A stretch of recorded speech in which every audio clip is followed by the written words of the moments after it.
Welcome to Little Koi Out of the Frying Pan, Thriving After Trauma. This blog post is titled The Perfect Family. Trigger warning: heavy physical, mental, and emotional abuse. This post depicts detailed physical abuse scenarios. Please read with caution. Vacations, horseback riding lessons, swim lessons, birthday parties, tea parties, ballet lessons, piano lessons, pretty dresses, friends, pool parties, game nights, Bible studies, family prayer time, mission trips, big houses, devoted parents.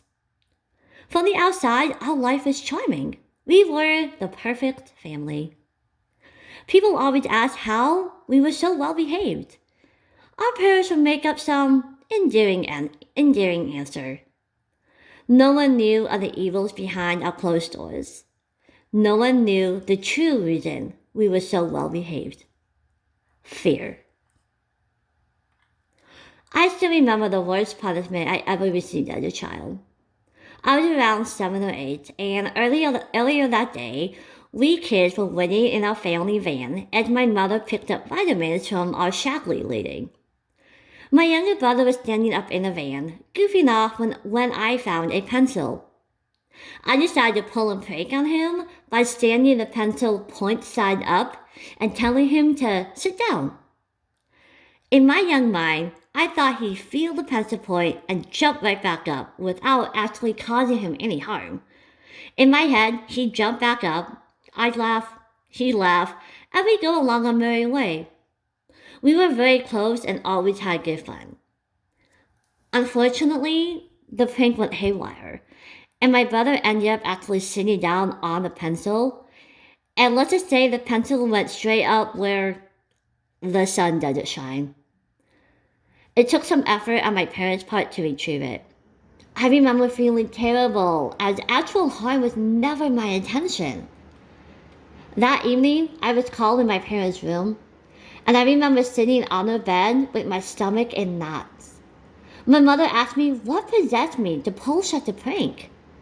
I feebly tried to explain that the prank went wrong and that what happened was not my overall intention. I sat there with my mind whirling in fear, wondering what my punishment would be. I couldn't imagine what would come next. My mother dug through her top dresser drawer and held up objects one by one and threatened to sodomize me with them. My father stood quietly aside and watched as my mother terrorized me. Although several objects were displayed, I don't remember all of them except the end of a hairbrush and the end of large knitting needles. By the time she got to the needles, I was nearly throwing up in hysterics. I was terrified she would follow through, and then I began to beg for them to just spank me instead. I don't remember ever being this relieved when she finally just beat my backside until I was apologizing profusely. I still can't look at knitting needles or pencils without my stomach churning in the memory. I remember the time at family prayer time when my younger brother was having trouble sitting still. He kept playing with a candle wax that was dripping, and my father finally got fed up. He took my younger brother's finger and held it in the flame. I remember screaming for my father to stop it. And I remember my younger brother trying to pull his finger back, but to no avail. It took me years to be able to look at a candle again, let alone light one myself. Screaming was a very common sound in our house. On a semi-regular basis, I was either screaming over my mother losing control over my head, or screaming for my father or mother to stop spanking my little brother. I would hide in the back of my dark closet with my hands over my ears as I listened to my father lose his temper with a leather belt over my brother's bare skin. A lot of times I would scream just to drown out my brother's scream. And listening to my own was somehow easier than listening to his. I prayed and begged God to take me away from here, and He never did.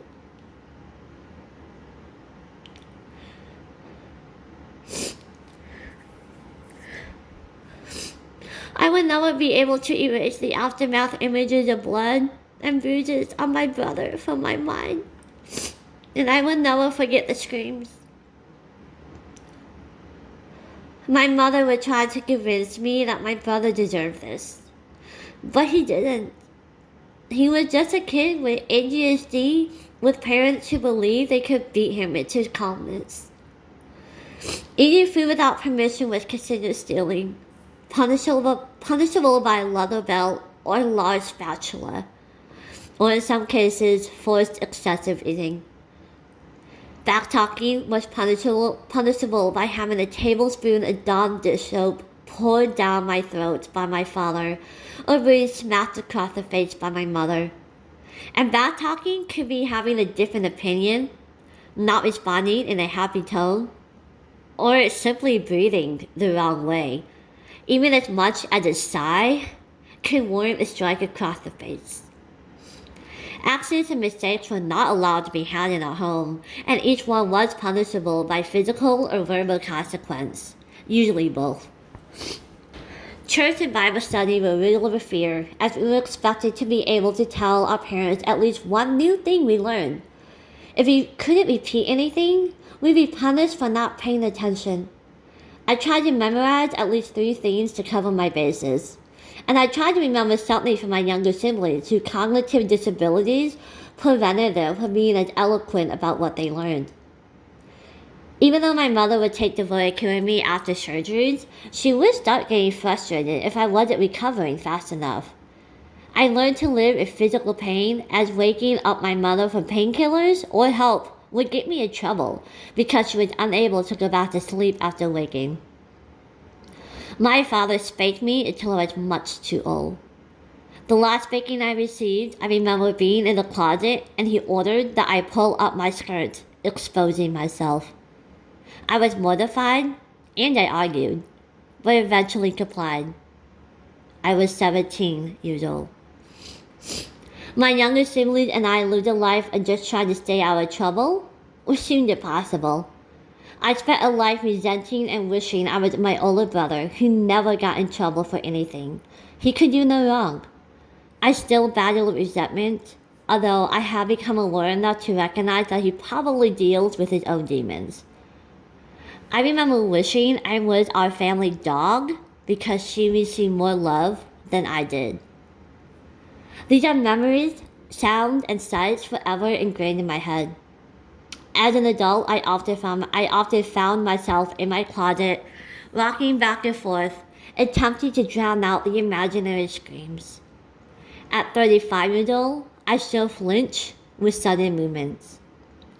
Fortunately, through trauma-focused therapy, I have been able to learn to not respond so strongly to certain senses or events. With my therapist, I learned that the most effective tool for me was to literally say these events out loud, consciously acknowledge them without justifying any reason, and allow myself to feel what I need to feel at that moment. Historically, I would be triggered by a sound, such as a belt being taken off or a candle being lit, and I would find myself back home again as a helpless, scared child. After I recovered from the flashback, I would tell myself how silly I was and how this wasn't that bad. I wouldn't allow myself to feel or acknowledge anything without making an excuse or justifying my parents' actions. I would tell myself I needed to get over this as this happened so long ago. I deny very real events. While this did happen long ago, it happened often. There was never a string of days that were peaceful, calm, or loving. I walked on eggshells, lived in fear, and kept my head down. This is the life I lived from toddlerhood to 17 years old. I never knew what would set my mother off and result in me getting hit or a beating. Although the physical abuse stopped after I moved out at 17, the emotional, mental, and spiritual abuse would run rampant until long into my adulthood. And I never told a soul. Telling these stories instead of keeping them secret has helped me take on new ownership over these parts of my life. And using my voice has finally made me realize I am not powerless anymore. I am not scared, and I am no longer under their control. I am free to write my stories, tell my truth, and use my voice in the way that I need to. Meanwhile, hopefully helping others find courage in their voice or rest in encouragement in their healing journey. In my next blog post, I will discuss how PTSD has affected my parents and how parenting has been one of my biggest and most challenging triggers in this journey. Author's note. A few of you have inquired about my current relationship with my adopted parents. We do not have any kind of relationship. They still play mind games and have tried to bait me in more than once. They do not believe what they did was wrong, and they blame me for their actions. In 2019, during a very brief conversation, my mother reminded me again how much I cost in adoption and medical care, and how ungrateful and rebellious I am. I have not spoken to them since. The last time before that was 2013. I am happy it's this way. For those listening, there are photos attached to this blog. These photos are titled Bittersweet Moments of Fun Between Pain. The photos are of me at a piano competition. Another photo is me opening presents when I was 5. And there's another birthday party when I was 11. Well, I guess that looks like about 11-ish, 9 or 11. I remember 10 because that was a tea party. Another photo is me playing with my Barbie dolls in my room, and another one of me playing the piano. I accidentally put 2 photos on the same one in here. So, yep, moments of happiness between pain. Looking at these photos, they're mixed feelings. In the moment, I felt happy, but I definitely had a lot of fear in those eyes. And anyway, thank you so much for listening, and I will see you next time. Bye.